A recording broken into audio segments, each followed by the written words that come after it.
رسولہ الکریم اما بعد۔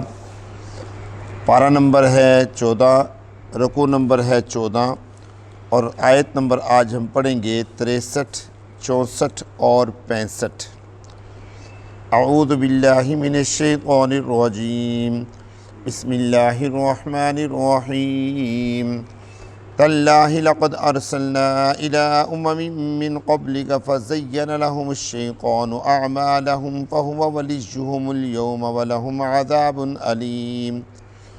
وما انزلنا عليك الكتاب الا لتبین لهم الذی اختلفوا فیہ وہدی ورحمة لقوم یؤمنون۔ واللہ انزل من السماء ماء فأحیا به الارض بعد موتها ان فی ذلک لآیۃ لقوم یسمعون۔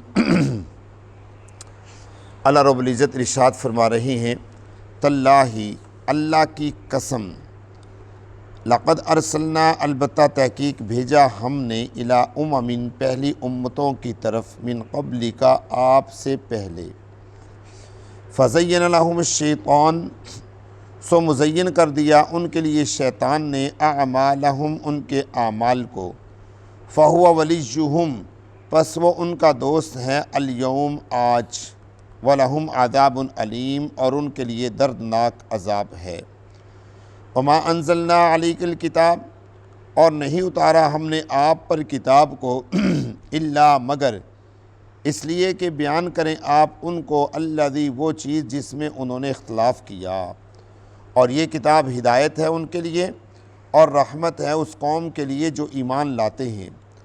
واللہ انزل من السماء ماء اور اللہ وہ ہیں جنہوں نے اتارا آسمان سے پانی، فاحیا به الارض پھر زندہ کیا اس کے ذریعے سے زمین کو، بعد موتہا اس کے مردہ ہونے کے بعد، اس کے خشک ہونے کے بعد، ان فی ذلک لآیۃ لقوم یسمعون بے شک اس میں البتہ نشانیاں ہیں اس قوم کے لیے، یسمعون جو سنتے ہیں۔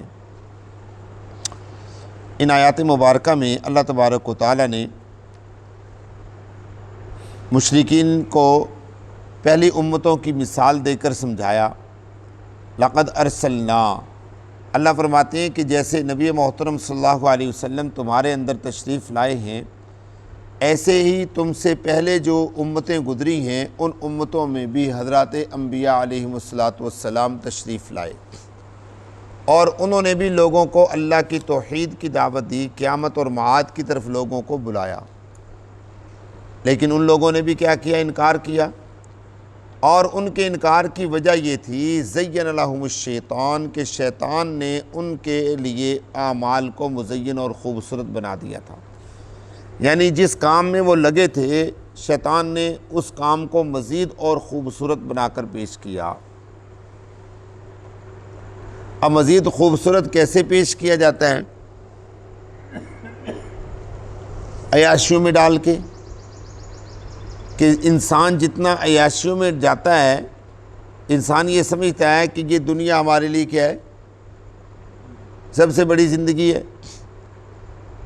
جیسے کسی آدمی کو، کوئی آدمی کسی کے تابع ہو، اب اس کو اس کے خلاف ورگلایا جائے کہ بھئی تو یہ اس کے تابع ہے، تو اس کے تابع ہے، تو اس کا غلام ہے، تو اس کا نوکر ہے، ملازم ہے، یہ تجھے دیتا کیا ہے؟ جبکہ وہ آقا اس کو عزت کی زندگی بھی دے رہا ہے، اس کو اچھی تنخواہ بھی دے رہا ہے، اس کو رہن سہن بھی اس نے اچھا دیا، اور کھانے پینے کا ساز و سامان بھی اس نے اچھا دیا، لیکن اس کے دماغ میں یہ بات ڈال دی گئی کہ تو غلام ہے، تو کچھ نہیں کر سکتا، تجھے تو آزاد ہونا چاہیے۔ اب جس وقت وہ بغاوت کر کے آزاد ہوتا ہے تو وہ کیا کرتا ہے؟ دھکے کھاتا ہے۔ لیکن اس کو جو زندگی دکھلائی گئی ہے بغاوت کے بعد کی کہ تو جب آزاد ہو جائے گا تجھے تو یہ مل جائے گا، تو یوں ہو جائے گا، تو خود مختار ہو جائے گا، تیرے پاس ہر طرح کی چیزیں ہوں گی، ہر طرح کی سہولتیں ہوں گی، تو جو چاہے مرضی کرے گا۔ لیکن بغاوت کرنے کے بعد انسان کو پتہ چلتا ہے، جب انسان دنیا کے در در کے دھکے کھاتا ہے، پھر انسان کو پتہ چلتا ہے ہو جو میری وہ زندگی تھی وہ بہترین زندگی تھی۔ نہیں سمجھے؟ تو اسی طریقے سے میرے دوستو، ہم اللہ کے غلام ہیں، اللہ کے تابع ہیں، اور اللہ تبارک و تعالی ہمیں عزت والی زندگی عطا کی ہوئی ہے کہ ہم صاف ستھرے رہتے ہیں، اپنے وقت میں نمازوں کی پابندی کرتے ہیں، اللہ کی عبادت میں مصروف رہتے ہیں، قرآن کی تلاوت میں لگے رہتے ہیں۔ اب شیطان کیا کرتا ہے؟ ہمارے سامنے دوسری زندگی پیش کرتا ہے کہ یہ دیکھو آزادی تو اس چیز کا نام ہے، آزادی اس چیز کا نام ہے کہ کھاؤ پیو، مزے اڑاؤ، عیاشیاں کرو، دنیا کے اندر جو مرضی کرو۔ جیسے کئی سال پہلے یہ عورتوں کے ذہنوں میں شیطان نے ڈال دیا آزادی، ہم تو خود مختار ہیں، ہم کسی کے غلام نہیں ہیں۔ لیکن میرے دوستو، جن لوگوں نے یہ چیز حاصل کرنے کی کوشش کی ہے، اللہ تبارک و تعالیٰ نے انہیں دنیا میں بھی تباہ کر دیا اور آخرت میں بھی تباہ کر دیا۔ تو شیطان ان کے لیے کیا کرتا ہے؟ یہ سارے راستے ہموار کرتا ہے، ان کے سامنے سارے راستے بناتا ہے۔ جب انسان اللہ کی اطاعت کو چھوڑ کر اس راستے پر چل پڑتا ہے، پھر انسان کو احساس ہوتا ہے ہو یہ تو بڑا کام خراب ہو گیا، میں تو غلط راستے پر چل پڑا۔ سمجھے؟ اللہ رب العزت نے یہ بات ارشاد فرمائی کہ فَزَيَّنَ لَهُمُ الشَّيْطَانُ، سو مزین کیا ان کے لیے شیطان نے اعمالہم، ان کے اعمال کو، فَهُوَ وَلِيُّهُمُ الْيَوْمَ، آج وہ ان کا دوست ہے، آج وہ ان کا دوست ہے۔ آگے اسلوب کے اعتبار سے یہ جملہ ہونا چاہیے تھا کہ کل کو وہ ان کا دوست نہیں ہوگا، اسلوب کے اعتبار سے یہ ہونا چاہیے تھا نا۔ اللہ تبارک و تعالیٰ نے، آپ نے یہ کہاوت سنی ہوگی بزرگوں سے کہ جو انسان کا دوست ہوتا ہے نا بظاہر، وہ انسان کا دوست نہیں ہوتا، وہ دشمن ہوتا ہے۔ یہ تو سنا ہوگا آپ نے، جو انسان کا دشمن ہوتا ہے وہ انسان کا حقیقت میں کیا ہوتا ہے؟ دوست ہوتا ہے۔ میں آپ کو اس میں ایک مثال سے سمجھاتا ہوں۔ ماں باپ جو ہوتے ہیں نا، وہ انسان کے سب سے بڑے دشمن ہوتے ہیں۔ ماں باپ انسان کے سب سے بڑے دشمن ہوتے ہیں۔